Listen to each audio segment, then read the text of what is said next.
तो जानते हैं क्या क्या रिवॉल्यूशन हुआ हीमोफीलिया के ट्रीटमेंट में। 1900 की शुरुआत तक कोई भी तरीका नहीं था ब्लड को स्टोर करने का, तो उस समय पेशेंट के परिवार में से किसी का भी ब्लड डायरेक्टली दिया जाता था पेशेंट को।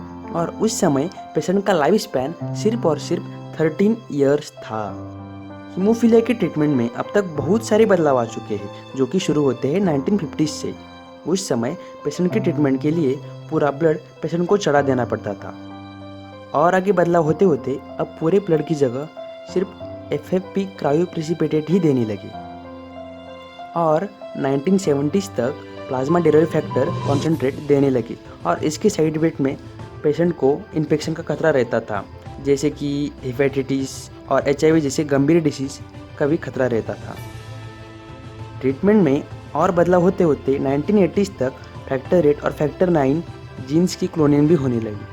उसके बाद 90s के समय में 1992 को फैक्टर 8 का फर्स्ट जनरेशन लॉन्च हुआ, और 1994 में फैक्टर 9 का सेकंड जनरेशन लॉन्च हुआ।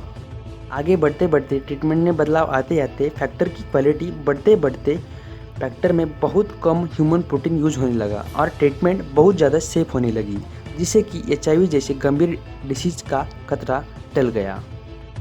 उसके बाद आया फैक्टर 8 का फोर्थ जनरेशन रिकॉम्बिनेंट फैक्टर, और ख़ास बात यह है कि उसमें किसी भी तरीके का ह्यूमन प्रोटीन नहीं यूज़ किया जाता, और बेस्ट पार्ट इस इवोल्यूशन का है safety. Friend, more about haemophilia visit www.hemophiliaaurangabad.com।